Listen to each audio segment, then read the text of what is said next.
और जैसे ही housing board के अधिकारियों को पता चला कि ये लोन सेंक्शन हो गया, इन्होंने मुझसे 1 लाख रुपए की रिश्वत की डिमांड करी थी, जो मैं इनकी पूरी नहीं कर पाया। बाकी के पैसे आपको ऐसे किस्तों में भरना है, वो सारी किस्तें मैं इनके ऑफिस में जा के भर भी रहा था।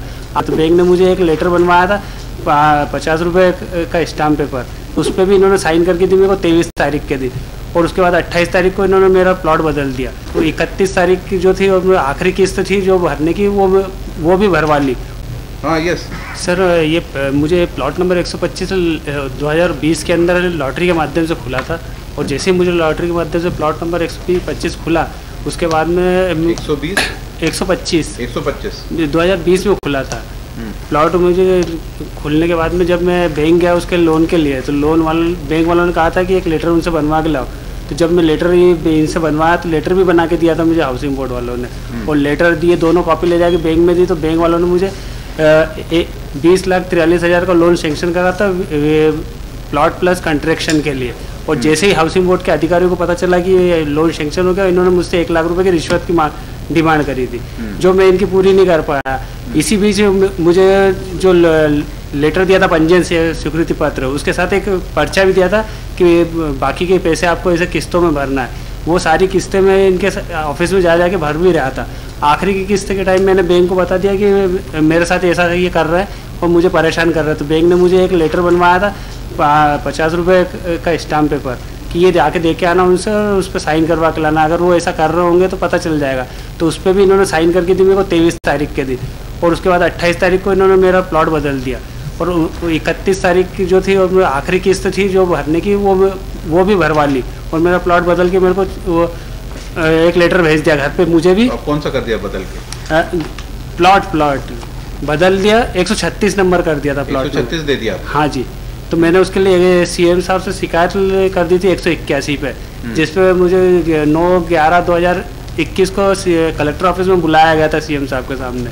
तो मैं सीएम साहब के सामने गया तो वहाँ पे भी मैंने बताया था, इन लोगों ने वहाँ पर भी कोई पेपर कुछ भी नहीं दिखा, सिर्फ नाम लेके लड़ रहे थे वहाँ पे सामने। तो कलेक्टर साहब और सीएम साहब ने मेरे को कहा था कि आप एक काम करो, बदल लीजिए फिर जब ये बोल रहे हैं तो मैंने कहा मुझे पता तो चले, अगर मेरा नहीं है तो सामने वाले का तो कुछ तो प्रूफ दीजिए। फिर भी उन्होंने कहा सीएम साहब ने कि आप बदल लेना, आप कोई सा भी प्लाट कोई सा भी ले लेना, क्योंकि आपका बैंक का फाइनेंस भी है। तो मैंने कहा सीएम साहब आप एक काम कीजिए, मुझे सिर्फ जो मैंने इनको वो लगाई जन सूचना अधिकारी की कॉपी, वो तो दिलवा दीजिए, मैं उसके बाद डिसाइड कर लूँगा जैसा भी होगा। तो मुझे साहब ने कहा, इनको आदेश करा कि बोले एक काम करो, उसको जन सूचना अधिकारी की जो कॉपी मांग रहा है ये उसको दे दो। तो मुझे डाक द्वारा इन्होंने वो कॉपी भेजी, जिसके अंदर मेरा ही पंजीयन स्वीकृति पत्र पर सील साइन लगा के बाकायदा इनने भेजी। उसके बाद इन्होंने मुझे 29/11 को फिर बुलाया ऑफिस कि बोले वापस ऑफिस आ जाए, एक बार मिलना है। मैं वापस ऑफिस गया तो वहाँ पे मैंने लिखित पत्र भी दिया इनको कि मेजर जब आपने प्लॉट मिला है और ये जन सूचना अधिकारी की कॉपी भी आपने दी है, इसमें भी सब कुछ आ गया, तो तब भी मेरा प्लॉट छोड़ दो। तब भी ये मेरा प्लॉट छोड़ने को तैयार नहीं। और इन्होंने फिर जाके मेरे बैंक के अंदर, ये जहाँ से मैंने फाइनेंस करा था वहाँ मेरे खाते के अंदर पैसा ज़बरदस्ती मेरा 12 लाख रुपये ये वहाँ जमा करने का है। तो बैंक वालों के मैनेजर ने मुझे बुलाया, बोले वो खाते में पैसा डालने आए, क्या करना है? तो मैंने आप बताओ, मुझे तो कुछ पता नहीं। तो बैंक वालों ने मुझे कहा कि आप फ्रीज लॉक का एक आवेदन बना के दो, तो हम लॉक कर देंगे, तो कोई पैसा नहीं डलेगा आपके खाते में। तो मैंने ऐसा आवेदन बना के दिया, तो उन्होंने वहाँ लॉक कर दिया, तो कोई पैसा डाला नहीं, जिससे ये नाराज हो गए। और नाराज होकर इन्होंने मेरे माता पिता का घर तोड़ दिया साहब। और मंदिर नानक कौन है? हाँ जी, नानक राम कौन? अब ये सिर्फ नाम से लड़ रहे हैं नानक राम जी का। और इनका भी देखिए, इन्होंने भी वकालतनामा लगा, उसमें भी इनका वो नहीं है, घर का एड्रेस वगैरह जो भी इनका एड्रेस, जिस एड्रेस पर 2 बार अपन ने वो भेजे नोटिस, आज भी उनका मैंने वकालतनामा निकाल के रखा है। ये यहाँ से अपने यहाँ से निकाला, इसमें भी देखा मैंने, ना तो इनका एड्रेस है और ना ही आधार कार्ड वगैरह कुछ भी नहीं। मतलब ना तो मुझे पता है कि नानक राम कौन है, ना तो हाउसिंग बोर्ड को पता है, और ना ही न्यायालय को भी नहीं बता रही है कि कौन है और कहाँ रहता है। बस नाम चल रहा है और नाम पे जाली पेपर बना के एक लड़ रहे हैं और कुछ भी नहीं। उसके बाद में भी जब मेरे माता पिता का जो घर तोड़ा, उसकी सीडी भी मैंने लगाई है सर। मंदिर था हमारा, सब कुछ वो मेरे नाम पे ही तोड़ दिया। मेरे माता पिता 3 महीने रोड पे रहे हम लोग, और आज भी केस मेरी माँ वहाँ पे मऊ में लड़ रही है, और ये मेरे नाम से वहाँ पे केस लड़ रहे हैं आज भी। उसकी भी मेरे पास में पूरी कॉपी है। उसके बाद में बैंक को इन्होंने एक लेटर दे दिया। बैंक ने मेरे को 12 तारीख को एक लेटर मिला शनिवार के दिन मुझे कि आपके खाते में हम पैसा डालेंगे, बैंक वाले हम पे ज़बरदस्ती कर रहा है।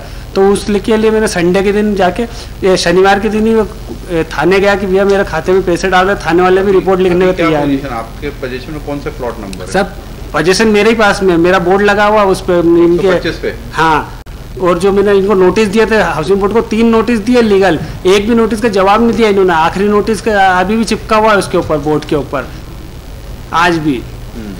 ये मुझे जाने भी नहीं देते वहाँ पर, जबकि बोर्ड में पूरा बाकायदा लगा हुआ है। मैं गया हूँ वहाँ से फोटो उतार के लाया और वो लगाया मैंने इसके अंदर फाइल में। अभी जो मैंने फाइल इसके अंदर डाली है ना आज की तारीख में, ये 19 तारीख में, इसमें फ़ोटो भी डाले, उसके ऊपर फ़ोटो खींच के लाया और वो लगाया उसके अंदर कि मेरा जो आखिरी का नोटिस था वो भी लगा हुआ। सिर्फ 1 लाख रुपए मेरी गलती इतनी सी है सर कि मैंने 1 लाख रुपए इनको नहीं दिए। और ये जो नानकराम जी खड़े करवाए इन्होंने, ये वकील साहब, तो ये कह रहे हैं कि उसको आरक्षण के नाम पे खुला 2019 में के जो पेपर की कटिंग दिखा रही वो भी मैंने लगाई है। वो पेपर की कटिंग कुछ साफ नज़र नहीं आ रही थी, तो मैं दैनिक भास्कर प्रेस में जाकर वहाँ से पेपर की कटिंग लेके आया, वो भी मैंने लगाया। उसमें कहीं पर भी नहीं लिखा कि आरक्षण का ये विज्ञप्ति है, जबकि आरक्षण की विज्ञप्ति दूसरे महीने की थी, उसका भी पेपर है, वो भी मैंने लगाया इसके अंदर। आप चाहे तो वो भी दिखा सकता हूँ मैं। और मेरे बैंक में खाते में पैसे डालने के, वो भी मेरे खाते में पैसा नहीं है। ये मेरी बैंक की डायरी वगैरह सब मैंने लगाई है। ये मुझे इतना परेशान कर दिया कि मेरा घर तोड़ दिया। माँ बाप को मंदिर पे, हम आज 2 साल से हम रोड पे रह रहे हैं, मेरे माँ बाप। सिर्फ 1 प्लॉट, एक कुछ भी नहीं, मेरी एक ही गलती है कि मैंने इनको ये पैसा नहीं दिया 1 लाख रुपए। ये हाउसिंग बोर्ड के लिए कौन है? आप हैं सर? क्या कहना? सर इसमें एक पद्मावती परिसर महूगांव के लिए, ठीक है, अब 2 मिनट आप चुप रहिए। हाँ। Then Nanakram Kannauj has submitted an application for change of his plot. Respond number 2। जी सर, वो चूंकि वहाँ पे और भी प्लॉट्स अवेलेबल होते हैं, so he requested to change my plot number. तो इनसे क्यों चेंज कराना? तो सर इनका तो रोल सर बहुत बाद में आया है सर। इनके नहीं आर, उसकी देखिए एप्लीकेशन में लिखा है कि R5 कि 92 के स्थान पर LIG 125 देने की कृपा करें। सर ये पहले का है। He is not in the picture. He is in the picture of the second publication. ये है 24/10/2019 का जी लेटर। सर, जी सर। और सर ये सूरज हटकर का जो आया है ये 2020 का है सर। नाउ सर उसके बाद ये जो नानकराम है, he filed an application and his application put in the board on 1/11/2019. So after वो जो भी उसकी एक्सचेंज ऑफ फीस जो होती है वो पे करता है, और उसके बाद 2/11/2019 में इसका प्लॉट नंबर चेंज करके 92 से 125 नंबर इसको दे दिया जाता है।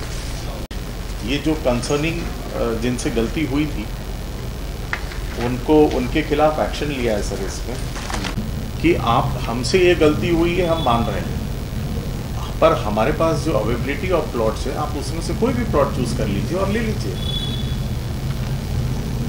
Have you made any effort to convince Nanakram? He makes take another. Sir हमने उनको भी बोला, फिर? और ये जो बोल रहे हैं कि हमारा डिटेल है सर, तो इसीलिए हमने उनको बोला भी नानकराम जी को। We have also taken a loan, my lord, and this was previously allotted to us, my lord. So we have got our rights over the plot, my lord. Because of the mistake of the housing board, this plot has been subsequently allotted to the petitioner, my lord, but that does not give any edge to the petitioner, my lord. I have also paid the money, my lord. I am also a labourer, my lord. Sir इनका भी वैसे इनका registry हुआ नहीं है इनका due to, हाँ sir, due इनकी टू हो दिस, सर इनका भी नहीं हुआ, दोनों की रजिस्ट्री होल्ड करके रखा, होल्ड करके रखा। क्योंकि ये मिस्टेक। अभी आपके पास कितने प्लॉट अवेलेबल है? सर अभी तो यही है, तो सर ये हमने ये सारे प्लॉट्स अभी रोक के रखे हैं सर। कितने? 92, 121, 136 and we have offered him कि अगर आपको इस एरिया से बड़ा भी प्लॉट चाहिए on the same rate, we are ready to give you, but he said no, I want that 125। Sir मैं थोड़ा बोलूं? अभी रुकिए, बहुत बोल लिया ना, आपको सुन लिया एक बार में पूरा? नहीं, वो थोड़ा खामोश रहिए जी। क्या आपकी कैटेगरी क्या है? मेरी तो ओबीसी मालूम है ना आपको, तभी तो आपने ये लगाया है यार। जरा सुनिए। हाँ जी, है ना, लिमिट में रहिए। Sorry sir. अभी नहीं तो 10 साल सुनवाई भी नहीं आई आपकी पिटीशन। आप नानकराम को भी बुलाइए, बात करते हैं इसको डे आफ्टर टुमारो। मैं जब तक फ्राइडे और को भी डिटेल्स ले लेता हूँ, और बुला लीजिए प्लॉट्स। आपको नानकराम को देखना है ना, दिखवा देते हैं आपको। सर नानकराम ने, मैं तो ये कहना चाह रहा हूँ कि जब अरे अभी पहले देख तो लो नानकराम को, आपके मन से वो भी भ्रम दूर हो जाए। ये कह रहे हाँ, सर विद आधार कार्ड लेके आइए। नहीं, ये कह रहा है कि 19 में उसको खुला, तो 20 में जब मेरा आपने प्लॉट बदला है तो 21 में मुझे ये जन सूचना अधिकारी की कॉपी क्यों दिए रहो? ठीक है, एक लिस्ट ऑफ डेट्स भी बनाए सर मैंने जो पूरा रिप्लाई बनाया सर उसको पूरा डीट एक बुलेट पॉइंट में बनाए। जी सर जी सर जी sir keep your Nanakram present. ठीक, और आपके लोन डॉक्यूमेंट भी लगाए हैं आप रिटर्न में? लगाए, मैं और बुला लूँ।